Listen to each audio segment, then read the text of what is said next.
आज मेरे साथ इस्लामाबाद से शरीके गुफ्तगू हैं जनाब जमशेद इकबाल साहब। जमशेद साहब की दिलचस्पी के मैदान लिटरेचर और फ़लसफ़ा हैं। ये ट्रेनर हैं। इनकी स्पेशलिटी जो है वो पीस बिल्डिंग है। बेशुमार नौजवानों को पीस बिल्डिंग की ट्रेनिंग दे चुके हैं। जमशेद साहब बताइएगा कि क्या जो आपके मॉडल्स हैं उनको हम इंडिया पाकिस्तान रिलेशंस पे भी अप्लाई कर सकते हैं? Well, thank you very much Shakeel साहब। सबसे पहले आपका बहुत शुक्रिया और आपके सामीन का भी बहुत शुक्रिया।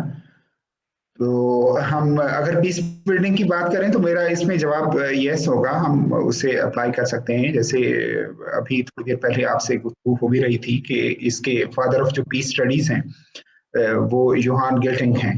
तो यूहान की जो थेरी है स्ट्रक्चरल वायलेंस की या नेगेटिव पॉजिटिव पीस की जो थेरी है वो कुछ यूं है कि अगर दो ममालिक के दरमियान जंग नहीं हो रही तो इसका मतलब है जैसे आजकल नहीं हो रही और मुस्तकबिल में शायद कोई इस किस्म का इम्कान खुदा करे ना हो। तो अगर जंग नहीं हो रही तो आमतौर पे हम ये समझते हैं कि जंग का जो अपोजिट है, जंग का जो एंटोनिम है वो वॉर है, वो पीस है। ऐसा हरगिज नहीं है। अगर कोई चीज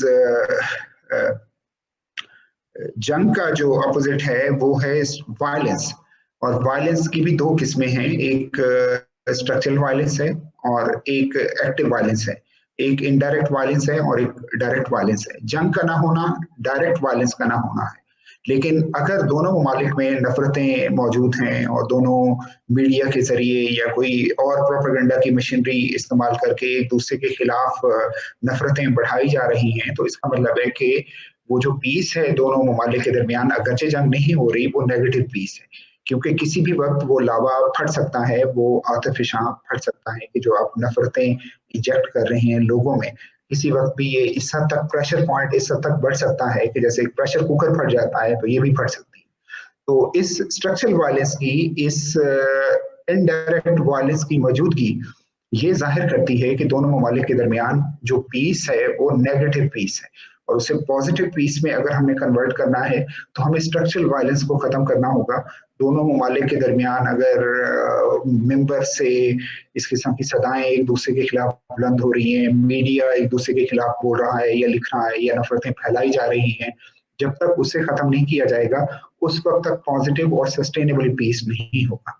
तो एज ए पीस बिल्डर हमारा काम ये होता है कि हम कम्युनिटीज के साथ ग्रास रूट लेवल पे काम करें और उन लोगों को ये बताएं कि अगर वायलेंस को खत्म करना है, अगर सस्टेनेबल और इंड्यूरिंग पीस लाना है, तो हमें स्ट्रक्चरल वायलेंस को खत्म करना होगा। एक दूसरे के खिलाफ जो अनाद है, जो मुनाफरत है और इस किस्म की टेक्स्ट हैं और इस किस्म की तकारीर हैं, उनको क्रिटिकली हमने देखना होगा। और मतलब पीस पे एक वॉर मॉन्गरिंग जर्नलिज्म की जगह हमने पीस सेंसिटिव जर्नलिज्म को जगह देनी होगी। 1966 में जो एग्रीमेंट हुआ था ताशकंद के नाम से इंडिया और पाकिस्तान के दरमियान, उसमें दूसरी चीजों के अलावा एक ये भी था कि ये दोनों स्टेट्स जो हैं एक दूसरे के खिलाफ प्रोपेगेंडा नहीं करेंगी।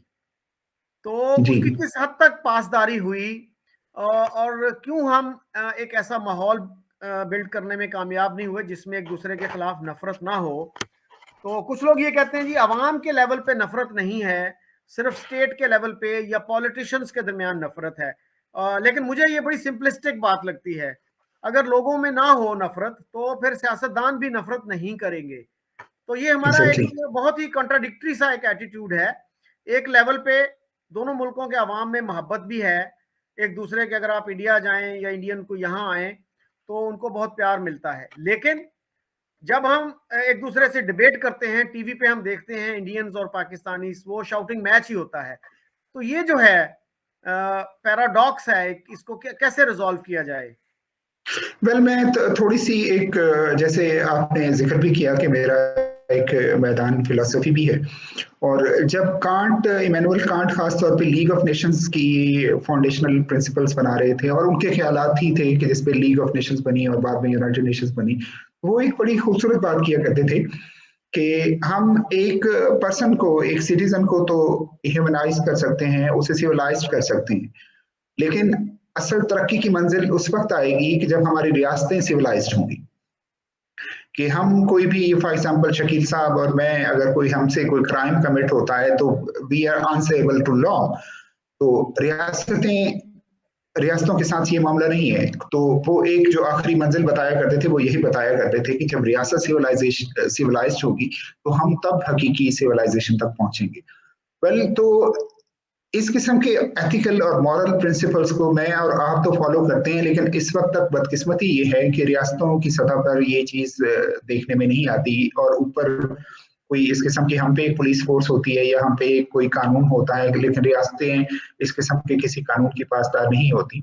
और जहां तक दूसरा मसला है हमारे यहाँ, वो ये है कि हमारी बहुत सी रियासतें जो नई बनी वो बहुत एनिमी सेंटर्ड थी, वो बहुत ज्यादा एनिमी सेंटर्ड थी। आप ये समझते हैं कि अगर आप अपने एनिमी को सो कॉल्ड जो आपने ड्राफ्ट किया है या क्राफ्ट किया है उसे ह्यूमनाइज करके लोगों के सामने पेश करेंगे तो ये हो सकता है कि आप डिसइंटीग्रेट हो जाएं। तो आपका जो बुनियादी कजिया, आपका रैशनेल अगर इसी बात पे कायम है कि अदर्स आर इवल और जो दूसरे हैं वो इवल हैं, वो जैसे मे बी सार्थर कहता था कि अदरनेस इज हेल, कि असल जहन्नुम ये है कि दूसरे से नफरत या दूसरे के तकाबुल में अपने आप को देखना। हमारे अंदर फिर वो these things are deeply rooted, और हमारे ह्यूमन इंस्टिंक्ट्स में ये डीपली वायर्ड हैं ये चीजें। और हमारी रियासतें इस चीज का फायदा भी उठाती हैं, वो हमारे उन्हीं ट्रिगर पॉइंट्स पे हाथ रखती हैं और इन जख्मों को हरा रखती है। वरना अदरवाइज मैंने ये देखा है कि हम जब कॉलेज में थे तो एक इंडियन लोकल गवर्नमेंट के कुछ नुमाइंदे आए थे, मे बी वो मुशर्रफ का पीरियड था या कौन सा पीरियड था। तो हमारे गांव के लोग जिस तरह निकले, उस वक्त मैं गांव में होता था, जिस तरह निकले उन्होंने एक दूसरे को गले लगाया, और बुजुर्गों ने आके पूछा कि फॉर एग्जाम्पल हरियाणा में वो जो बरगद का दरख्त था और उसके नीचे एक मस्जिद थी, उसके साथ एक नहर थी, वो दरख्त अब भी मौजूद है। तो ये एक बहुत ही दिल हिला देने वाले मनाजिर थे। और आप और हम जिनका बाहर का भी एक्सपोजर है, हम बाहर में बहुत से लोगों से मिले हैं, तो हम सबसे ज्यादा जिन लोगों के टूवर्ड्स खींचे चले जाते हैं and we want to learn more about their whereabouts, they are Indian. तो वो इंडियन लोग हैं, हमारे कल्चर की सिमिलैरिटीज बहुत ज्यादा हैं। और इवन हम म्यूजिक के बहुत ज्यादा प्रोग्राम्स देखते हैं तो इधर आपदा परवीन बैठी होती हैं और उधर आशा भोसले बैठी होती हैं। तो वो कितनी लतीफ और कितनी सटल चीजें हैं, सुरों पे बात कर रहे होते हैं। हमारे सुर एक दूसरे से इस हद तक मिलते हैं जो आम कानों को, जो अनट्रेन्ड और अनएजुकेटेड ईयर्स हैं, उन्हें वो उनकी सटेलिटी या उनकी जो नजाकत है वो समझ भी ना सकें। तो हम इतने मतलब है कि हमारी आपस में वो चीजें हैं, और जो कुछ मुनाफरतें हैं और जो कुछ है वो वही once again will come back to that very point which we raised in the beginning, कि वो स्ट्रक्चरल वायलेंस की वजह से है, वो आर्टिफिशियल है, वो आर्टिफिशियल है। और शायद हम इसीलिए डरते हैं कि if people come together, if people start beating each other, तो वो खुद ब खुद ह्यूमन नेचर ओवरकम कर लेगी इस आर्टिफिशियल हेट्रेड को। So this is how I think. और यही वजह है कि जिस फैक्ट की आप बात कर रहे हैं, और उसके बाद इट बिकम्स वेरी इजी कि जब आपके हाथ में करिकुलम भी आपके हाथ में हो, आप पल्पिट भी आपके हाथ में हो, और मीडिया भी आपके हाथ में हो, आप एक पिक्चर दिखाते चले जाएं। और ज्यादातर मेजोरिटी उन लोगों की होती है किसी भी मुल्क में, किसी भी रियासत में, जिनका वर्ल्ड व्यू तो होता है लेकिन उन्होंने वर्ल्ड को देखा नहीं होता। तो वो एक अपने लिमिटेड उनका एक गटर पॉइंट ऑफ व्यू या हम कहें टनल विजन में देखते हैं जो उन्हें कह दिया जाए। और चूंकि it's very easy and sometime pleasurable to hate someone, हम हेट से भी, हेट्रेड से भी प्लेजर ड्राइव करते हैं, तो एक सस्ता किस्म का प्लेजर भी हमारे वो मुहैया करते रहते हैं। फॉर एग्जाम्पल इंडिया और पाकिस्तान का मैच भी हो तो उसके लिए जो टर्म्स इस्तेमाल होती हैं आपने आमतौर पर देखा होगा, वो जंग की टर्म्स हैं, वो खेल की टर्म नहीं है। खेल बेसिकली वही जो वायलेंट आपकी अर्जेस हैं उन्हें क्रिएटिव और एक इनोसेंट और नॉन डिस्ट्रक्टिव आउटलेट देता है। लेकिन उसके लिए हमारे यहाँ जो टर्म्स इस्तेमाल हो रही होती हैं कि यानी हम अपने बल्लेबाजों को सूरमा कहेंगे और ब्ला ब्ला ब्ला, दोनों ममालिक में ये होता है। सो ये बहुत सटल लेवल पे ये सबवर्शन हो रही होती है। So if we really we want to build peace, तो हमें इस सतह पे इतनी गहराई में उन चीजों को देखना और समझना होगा। आपका फेवरेट जो है फलसफी कौन है?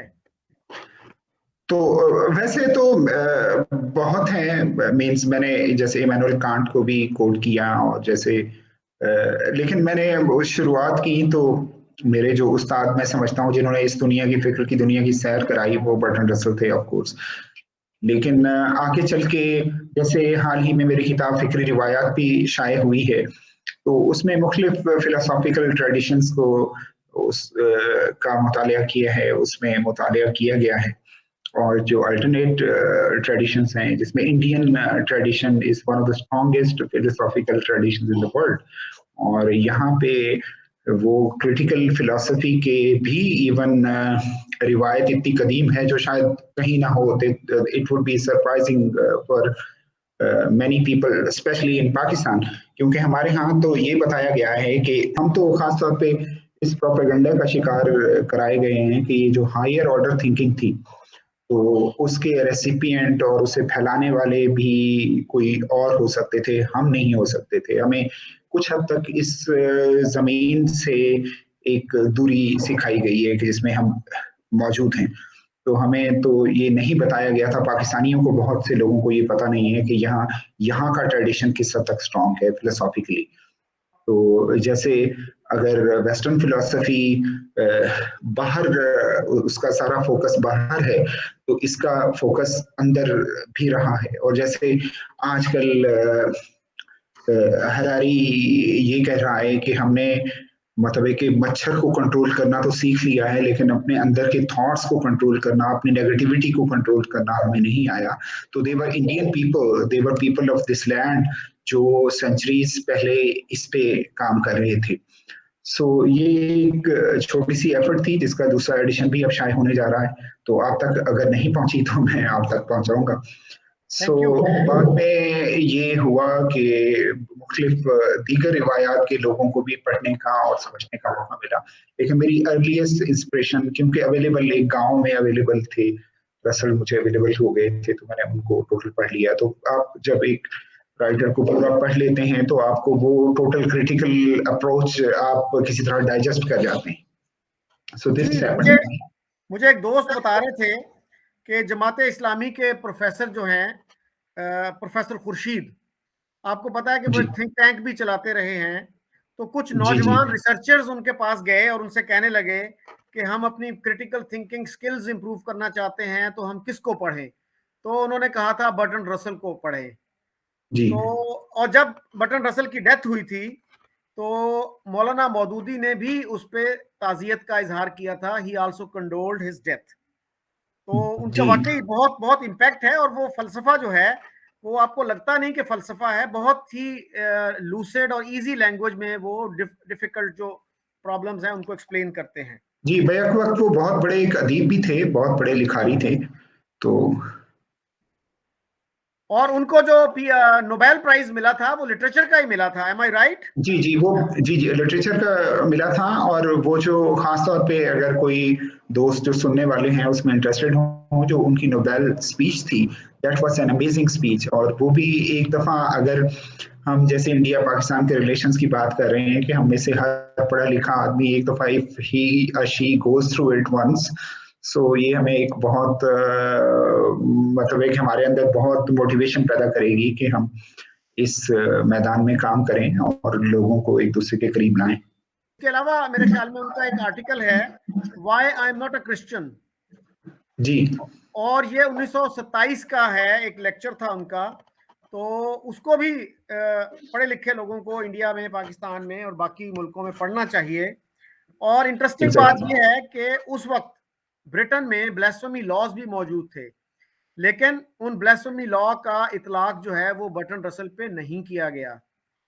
जी तो क्योंकि वहां पे ये समझा जाता था कि जो रीजनड क्रिटिसिज्म है क्रिश्चियनिटी की, उसके ऊपर ब्लास्फेमी लॉ का इतलाक नहीं होना चाहिए। अच्छा सर, तो हम अब तो खैर आपको पता है कि वो ब्लास्फेमी लॉज जो हैं यूके में वैसे ही रिपील कर दिए गए हैं। हमारे एग्जैक्टली। बहुत सारे लोग जो हैं वो पाकिस्तान के ब्लास्फेमी लॉ को जवाब दिया करते थे, ये कहकर के जी ब्लास्फेमी लॉज तो यूके में भी मौजूद हैं। अच्छा, तो हम आते हैं वापस इंडिया पाकिस्तान की तरफ। आपने बिल्कुल सही कहा कि इंडिया से जब लोग आते हैं तो पुरानी यादों में लोग खो जाते हैं, लेकिन उसके साथ साथ हमारे कुछ नजरिया साज और patriotic with in quotation marks Pakistani ये भी हमें याद दहानी कराते हैं कि भाई टू नेशन थ्योरी जो है वो एक इटर्नल ट्रूथ है, उसको मत भूलो। और वो इंडियंस को ये क्रिटिसाइज करते हैं, वो कहते हैं जी हम एक ही कुछ हैं, बस ये दरमियान में लकीर आ गई। तो उसके साथ साथ हमारे बहुत सारे जो एम्बेसडर्स दूसरे मुल्कों में होते हैं वो ये कहते हैं जी we have so much in common with this country. मसलन मुझे याद है एक साउथ कोरिया में हमारे एम्बेसडर थे, उन्होंने कहा जी Pakistan and South Korea have so much in common. लेकिन कोई पाकिस्तानी एम्बेसडर दिल्ली में बैठकर ये नहीं कहेगा कि जी we have so much in common with India. तो ये क्या कॉन्ट्राडिक्शन है और क्यों घबराते हैं वो इस चीज से, इस चीज को एक्नॉलेज करते हुए? वेल उसमें यही है कि हमने एक जो एक अनफॉर्चुनेट बात है वो ये है कि बहुत से रियासतों ने वो एनिमी बेस्ड एक एनिमी इमेज बेस्ड अपनी रैशनल जो डेवलप की है। तो वो ये समझते हैं कि अगर एनिमी नहीं रहेगा या एनिमी को हम अपने डिह्यूमनाइज नहीं करेंगे तो हम उस जैसे हो जाएंगे, और उसे डिह्यूमनाइज नहीं करेंगे तो हम डिसइंटीग्रेट हो जाएंगे। तो ये फियर है, ये अगर इंडिया में भी है तो मतलब ऐसे ही है कि अगर हम पाकिस्तानी लोगों को या पाकिस्तान को अगर मोहब्बत की आंख से देखेंगे तो हमारे होने का जैसे जवाब खत्म हो जाएगा, तो हमारी जो मतलब कि हम डिफरेंस है तो वो नहीं रहेगा, तो हम डिसइंटीग्रेट हो जाएंगे। असल में मसला ये है कि कॉमनैलिटीज भी होती हैं और डिफरेंसेस भी होती हैं। जो वॉर मॉन्गर्स होंगे वो हमेशा आपको दिखाएंगे, मैग्नीफाई करके डिफरेंसेस दिखाएंगे, और जो पीस बिल्डर्स होंगे वो मैग्नीफाई करके कॉमनैलिटीज दिखाएंगे। तो होना यही चाहिए कि हम कॉमनैलिटीज, जब तक हमारी नजर एक दूसरे के दरमियान मौजूद कॉमनैलिटीज पे नहीं होती, हम एक दूसरे के करीब नहीं आते। तो हम फिर दूसरा ये करते हैं कि नजरियात से पर्सनैलिटीज को कंफ्यूज करते हैं, हम शख्सियात को नजरिया समझना शुरू कर देते हैं, जो एक सबसे बड़ा एक मसला ये भी है। लेकिन एक शख्स एक नजरिया नहीं होता, बैक वक्त उसकी कई आइडेंटिटीज होती हैं, मल्टीपल आइडेंटिटीज होती हैं। जैसे इंडियन वो नोबेल लॉरिएट अमर्त्य सेन की आइडेंटिटी एंड वायलेंस में जो कुछ उसने लिखा है, दैट्स वंडरफुल कि एक आदमी मल्टीपल आइडेंटिटीज रखता है। अब सिर्फ हम मुसलमान होने की वजह से किसी से प्यार करना शुरू कर दें तो हो सकता है कि वो मुसलमान किसी ना किसी हवाले से हमारे नजरिए पाकिस्तान और जो एक बहुत बड़ी इमारत हमने क्रिएट की हुई है उसका वो क्रिटिक हो सकता है। या दूसरी बात ये देखें कि हम कभी ये नहीं देखते कि India is one of the largest Muslim countries. अगर हमने मुस्लिम से ही वो करना है तो मुस्लिम जितने इंडिया में मौजूद हैं वो शायद उनकी तादाद के हवाले से देखा जाए तो इंडिया एक बहुत बड़ा इस्लामी मुल्क भी बनता है। हमने कभी ये दिखाने की कोशिश नहीं की, हमने कभी ये बताने की कोशिश नहीं की। और लाइकवाइज इंडिया में बैठे हुए लोग देखें तो जो हमारी हिस्टोरिकल रूट्स हैं, जो हमारी कॉमन एक हिस्ट्री है, तो वो यही हमारे इर्द गिर्द यहाँ बिखरी पड़ी है। यहाँ की मतलब कि अभी हम इस तरफ जैसे कश्मीर में हम गए हुए थे तो एक कला देख के आए, बागसर कला देख के आए, वो किसने तामीर किया, वो कैसा है, वो सारा कुछ हमारी हिस्ट्री हर तरफ बिखरी पड़ी है। वो स्तूपा यहाँ पे हमारे चंद कदम के फासले पे मौजूद है कि जो अशोक ने तामीर करवाया था ये यहाँ। So there are several things which can bring us together. So जैसे वक्त तख्तबाई है हमारे यहाँ करीब, वो oldest Buddhist university kind of इमारत वो भी यहाँ मौजूद है। So there are lots of things कि एक सीक्रेट प्लेस बन जाती है मुसलमान पाकिस्तान भी बहुत से दीगर धर्मों के लोगों के लिए। सो अगर हम उस एंगल से देखें तो हम एक दूसरे को ह्यूमनाइज कर सकते हैं कि जैसे सिख हजरात यहाँ पे आते हैं, सिख यात्री आते हैं, तो उनके लिए एक सीक्रेट प्लेस है। तो पाकिस्तान एक सीक्रेट प्लेस है उनके लिए। तो हम इन चीजों पे को देखें तो बहुत मतलब एक दूसरे के हवाले से बहुत सी चीजें मोम हो सकती हैं जो पथरा चुकी हैं। क्या आप समझते हैं कि इंडिया में भी ऐसी फीलिंग मौजूद है कि अगर हमारे पाकिस्तान से रिलेशंस अच्छे हो गए तो इंडिया डिसइंटीग्रेट कर जाएगा, या सिर्फ पाकिस्तान में ये फीलिंग है क्योंकि हम टू नेशन थ्योरी पे, हमें बताया जाता है कि हम टू नेशन थ्योरी पे बेस्ड एक मुल्क हैं। अगर दो कौमें, अगर ये दो कम्युनिटीज जो हैं, हिंदूज और मुसलमान, इकट्ठे नहीं रह सकते, तो फिर ये दो कौमें भी, जहां एक में मुसलमानों की अक्सरियत है, दूसरे में हिंदुओं की, वो भी इकट्ठे नहीं रह सकते। तो क्या ये हमारी नजरियाती जरूरत तो नहीं है कॉन्फ्लिक्ट विद इंडिया? नफसियाती जरूरत ही है, और इसी वजह से उसे प्रोग्राम किया जा रहा है। आपका सवाल ये था कि वहां भी इस किस्म की फीलिंग मौजूद है। वैसे मैं जितने पढ़े लिखे लोगों से मिला हूँ, तो मैं एक सूफी कॉन्फ्रेंस में इसमें यूरोप जाया करता था, तो वहाँ बिलाल चिश्ती, जो ख्वाजा मोइनुद्दीन चिश्ती अजमेरी के इस वक्त मेरे ख्याल से ज्यादा नशीन भी वही हैं, तो वो भी उस कॉन्फ्रेंस में आते थे। तो मेरी उनसे बहुत ज्यादा बातें होती थी। तो वो ये बताया करते थे कि पाकिस्तान में जो इस किस्म का प्रोपेगेंडा है कि वहाँ मुसलमानों के हालात खराब हैं और मुसलमान बदतरीन हालात में जिंदगी बसर कर रहे हैं, ऐसा हरगिज नहीं है। और वो उसके अलावा मैंने जितने पढ़े लिखे लोग देखे हैं, जितने लोगों से मुलाकात हुई है, उनके यहाँ तो नहीं है। लेकिन मुझे एक छोटा सा फील उस वक्त आती है कि मैं जो अपना फारिग वक्त होता है, एक मुझे आदत है, ये बर्टन रसल से मैंने चुराई है, कि सुबह नाश्ते के बाद मैं एक चेस की गेम खेलता हूँ, और chess.com पे सबसे ज्यादा इंडियंस हैं। तो अक्सर वो पाकिस्तान का फ्लैग देख के बाद लोगों के यहाँ ये हुआ है कि वो गालियां भी देना शुरू कर देंगे। तो मैं इधर से प्यार से मुखातिब करता हूँ, तो बात लोग चेंज भी हो जाते हैं। लेकिन अदरवाइज वो एक छोटी सी गेम में उस विक्ट्री के बाद जो कुछ करते हैं, तो उससे ये फील आती है कि इस किस्म की हेट्रेड वहां पे भी मौजूद है, इस किस्म की हेट्रेड वहां पे भी मौजूद है, और ये वो मकाम है जिस पे काम करने की जरूरत है। अच्छा, इंडिया में जो हेट्रेड आई पाकिस्तान के खिलाफ, उसकी क्या वजूह क्या है, रीजंस क्या हैं? मैंने अभी इंटरव्यू किया प्रोफेसर मुख्तदर खान, वो हैदराबाद दक्कन से हैं, अमेरिका में पढ़ाते हैं। तो उनका कहना था कि पाकिस्तान की खारजा पॉलिसी ने इंडियन मुसलमानों के लिए जितने प्रॉब्लम क्रिएट किए किसी ने नहीं किए, और हमें पाकिस्तान की हमदर्दी जो है वो बहुत महंगी पड़ती है। हमें तो दिन रात ये पढ़ाया जाता है टेक्स्ट बुक्स में कि जी इंडिया ने हम पे रात के अंधेरे में हमला कर दिया, बल्कि कहते हैं कि बुज़दिल दुश्मन ने रात के अंधेरे में हम पे हमला कर दिया। 65 की जब जंग की बात होती है, तो एयर मार्शल असगर खान, जो इतने एक रिस्पेक्टेड मिलिट्री ऑफिसर थे, जिनके नाम पे हमने अपनी एयर फोर्स एकेडमी का नाम भी air marshal Asghar Khan academy रखा है, उनके वीडियो क्लिप्स मौजूद हैं। वो कहते हैं कि जितनी भी जंगें हुई उनका आगाज पाकिस्तान की तरफ से हुआ। तो इंडियन ये कहते हैं कि भाई पाकिस्तान वो मुल्क है जहां से हमें कभी ठंडी हवा नहीं आई। अगर वहां पे कोई इस तरह की फीलिंग मौजूद है, तो आप क्या कहेंगे, हाउ टू काउंटर दैट? उसे काउंटर करने का एक जो तरीका कार हो सकता है वो यही है कि एक्चुअली चीजें वाकई हो रही होती हैं, कुछ पॉजिटिव वाकयात भी हो रहे हैं, इस वक्त भी हो रहे हैं, वो हम और आप बात भी कर रहे हैं, ये भी एक पॉजिटिव वाकया है। लेकिन मसला ये है कि हमारा मीडिया या लोगों तक पहुंचाने वाले उस खबर को जो इदारे हैं, वो किस किस्म की खबर को पहुंचाते हैं और किस किस्म की खबर को फिल्टर कर लेते हैं। अभी मतलब नेटफ्लिक्स पे इस किस्म के मूवीज आना शुरू हो गई हैं कि जिसके पीछे वही वॉर मॉन्गरिंग है, वही वॉर मॉन्गरिंग है, हमारे यहाँ भी बन रही हैं। तो हम सिलेक्टेड वाकयात को जब एक दूसरे तक के सामने रखते रहेंगे, तो इस किस्म की सिचुएशन पैदा हो सकती है।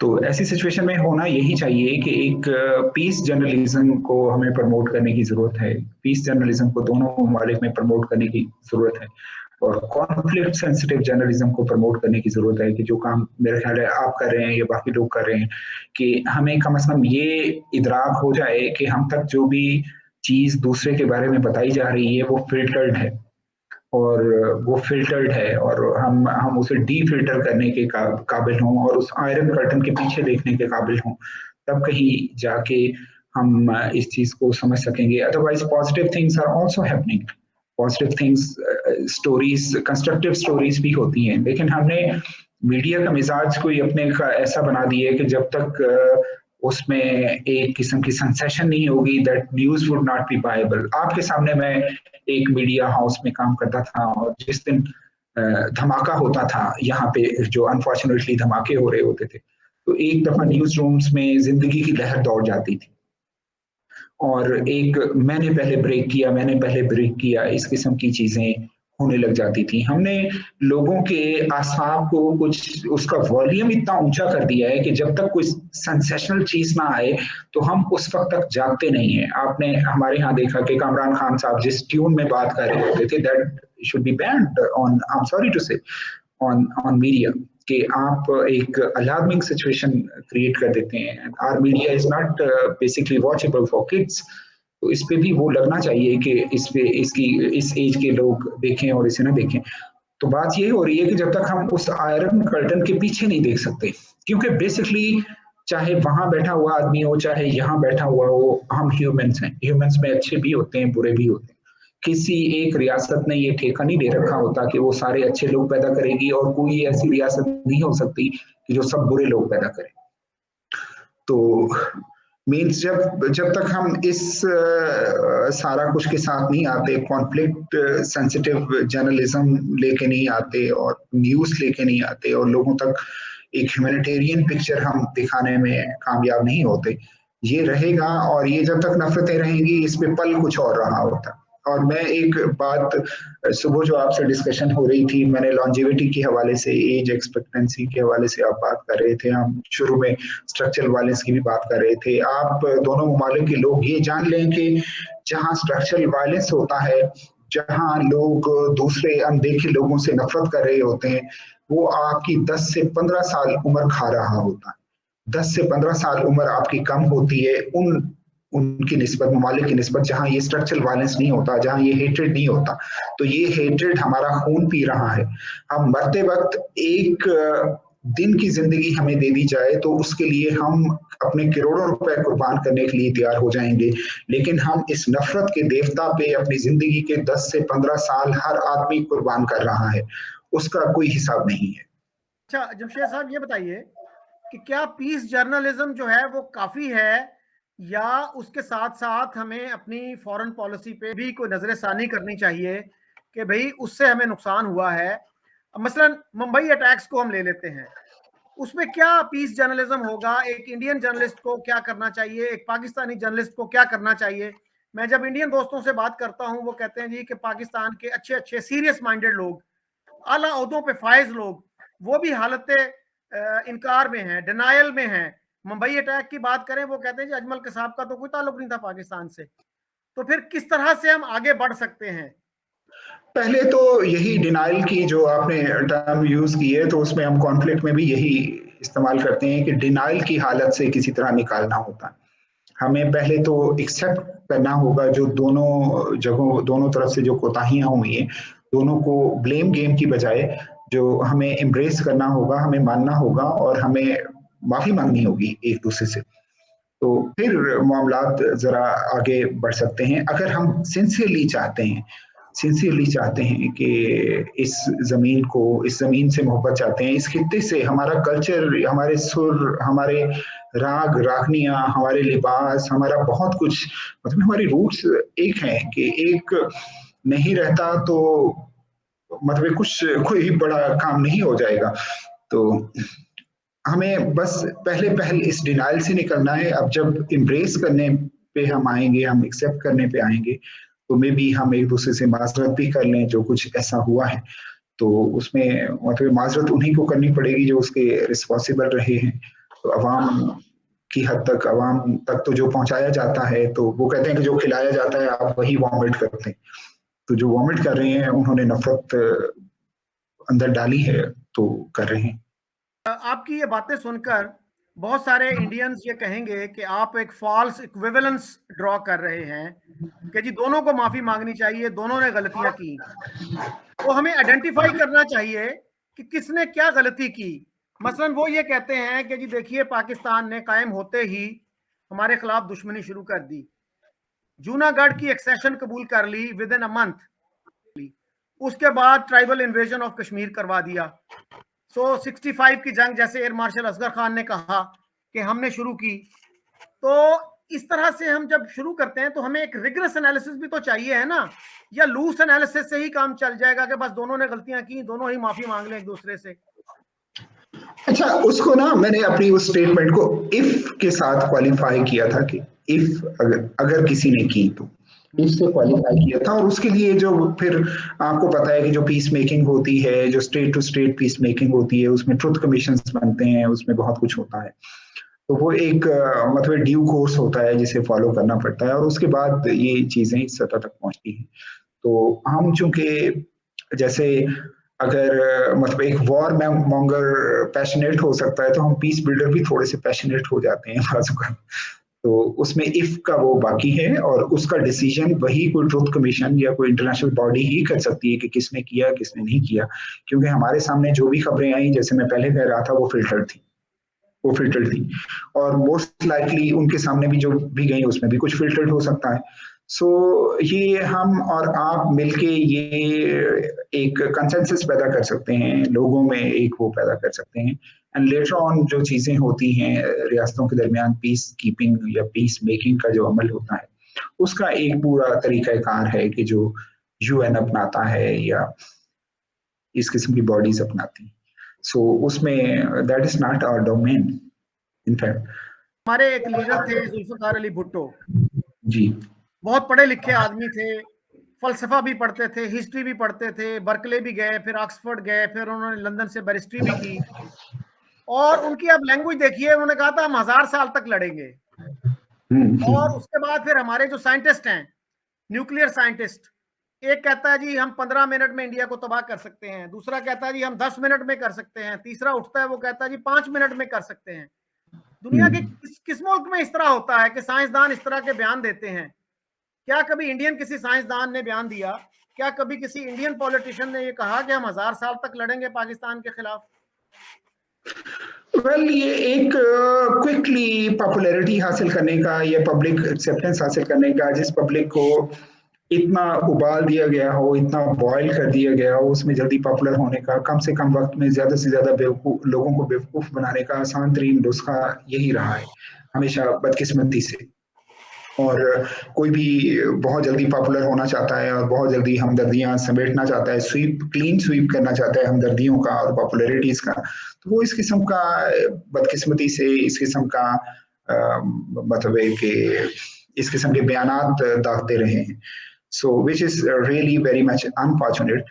सो जो एक मतलब हम really human beings are truly civilised people on earth, तो उन्हें एक दफा मुड़ के देखना चाहिए कि ये क्या है। So that was unfortunate in fact.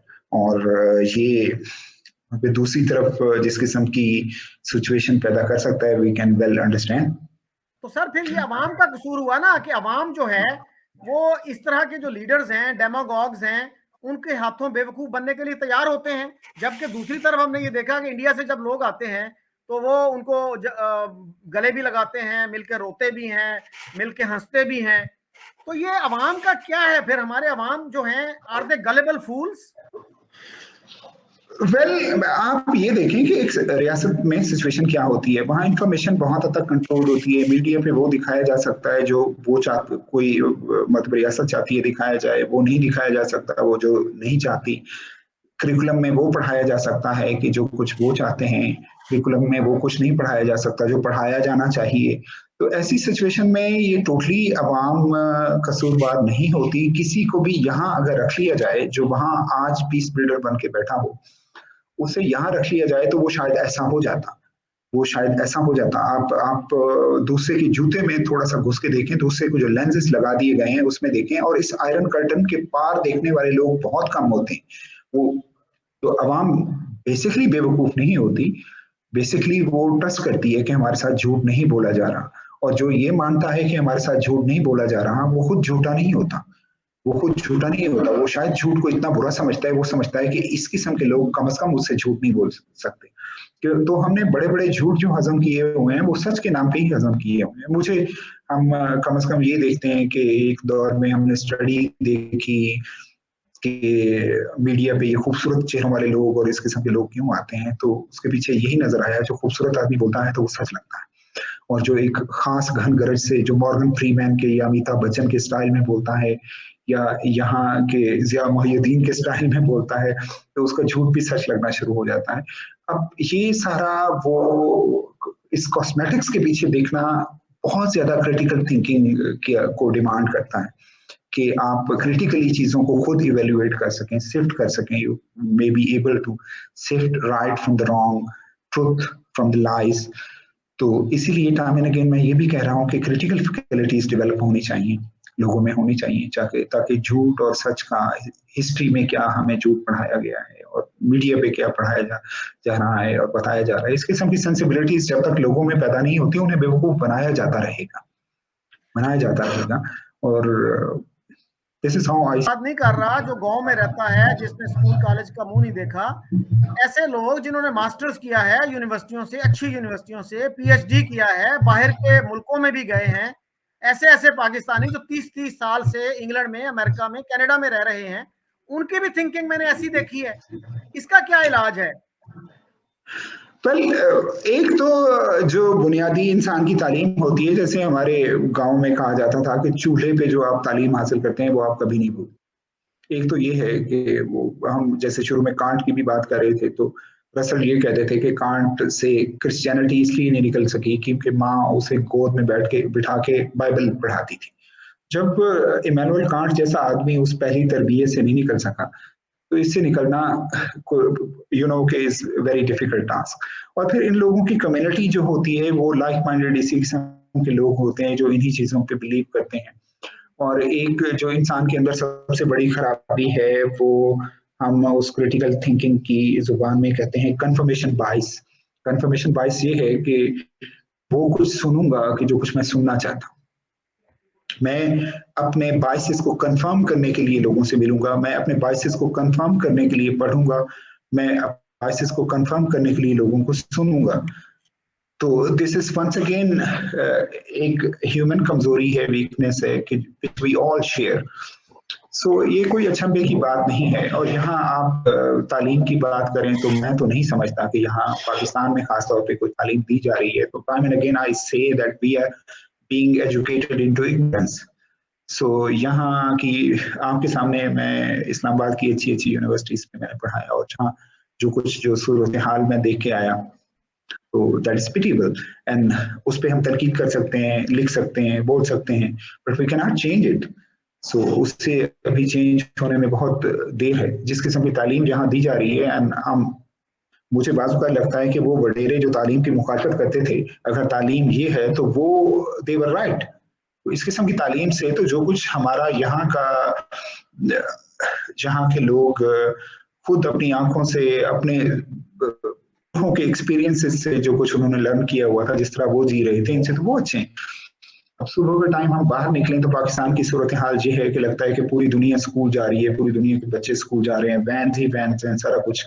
सबसे बड़ी एक्टिविटी हमें एजुकेशन लगती है, लेकिन रवैयों में आपको कोई वो एजुकेशन झलकती नजर नहीं आती।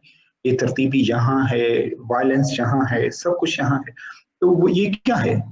सो ये क्या इंडिकेटर नहीं है कि हमारी डायरेक्शन ठीक नहीं है? वो मैं अक्सर अपने स्टूडेंट से कहा करता हूँ कि आपकी अगर सिमत दुरुस्त हो, अगर आपकी डायरेक्शन दुरुस्त हो, तो आप कछवे पे भी बैठ के मंजिल पे पहुंच सकते हैं। लेकिन आपकी डायरेक्शन गलत हो तो आप F-16 पे भी बैठ के अपनी मंजिल तक नहीं पहुंच सकते, क्योंकि आप गलत समझ जा रहे हैं। हमारा मसला ये है कि हम गलत सिमत पे लगे हुए, हमारे गलत सिमत पे लगे हुए हैं कि यहाँ बुनियादी तौर पे कोई इस किस्म की एजुकेशन नहीं है कि जो होनी चाहिए। तो मुझे कोई कहे कि आप कहाँ से पढ़े हैं, आप यहाँ के किस कॉलेज से, यूनिवर्सिटी से पढ़े हैं, तो मैं अगर थोड़ा सा तालीम याफ्ता लगता हूँ तो उसकी वजह ये है कि मैंने इन इदारों को सीरियस नहीं लिया, इन इदारों को सीरियस नहीं लिया, और मैंने ये सोचा है कि तालीम हासिल करना मेरा अपना काम है। तो यानी ऐसे लोग जो 30-30 साल दूसरे मुल्कों में सर्व करते हैं, हमारे डिप्लोमेट्स, हमारे एम्बेसडर्स, तो फिर ऐसे प्रोफेसर्स जिनकी पूरी दुनिया की किताबों तक रसाई होती है और इंटरनेट के जरिए तो मजीद आसान हो गया है, वो भी अगर सच नहीं बोलते हमसे, उनको तो पता है ना क्रिटिकल थिंकिंग स्किल्स क्या होती हैं। और बहुत सारे ऐसे भी लोग हैं जो प्राइवेटली आपको एक बात कहते हैं, पब्लिकली जो है वो बात नहीं कहते। ये भी तो एक मसला है ना हमारा। तो एनी क्लोजिंग थॉट? मैं बस का ये समझता हूँ कि जैसे आप कह रहे हैं कि प्राइवेटली वो बात कर लेंगे कि जो ठीक बात है वो लोगों के सामने नहीं करेंगे। हम अपनी ऑडियंस के बेसिकली बहुत से लोग गुलाम होते हैं, हम अपनी ऑडियंस लूज नहीं करना चाहते, हम अपनी ऑडियंस लूज नहीं करना चाहते। इस वक्त तक जो बड़े बड़े नाम बन चुके हैं उन्हें पता है कि मेरी ऑडियंस मुझसे ये सुनने के लिए आई है, अगर मैं ये नहीं कहूंगा तो कल कल ये मुझे फॉलो करना बंद कर देंगे। हम आमतौर पे ये समझते हैं कि मेरा फॉलोअर है, नहीं, मैं अपने फॉलोअर का फॉलोअर। जब तक हम अपनी फॉलोइंग को भी सेक्रीफाइस करने के लिए तैयार नहीं होते, तो उस वक्त तक भी बात मुमकिन नहीं होता। ठीक है, तो फॉलोअर्स में आपको ब्रैकेट किया होता है कि आप ये कह सकते हैं, आप वो कह सकते हैं। आपने अक्सर मेरे सोशल मीडिया पे उस पर देखा होगा कि मुझे ब्रैकेट ना करो, मुझे ये ना कहो कि मैंने ये कहना है, मैंने ये नहीं कहना है। तो यही है कि हमने यहाँ पे वो जो अपनी एक पब्लिक अपील अपनी क्रिएट कर चुके हैं, उसकी वजह से वो झूठ बोलते जाते हैं। हमारी ऑडियंस झूठ सुनना चाहती है, हम उन्हें सुनाते हैं।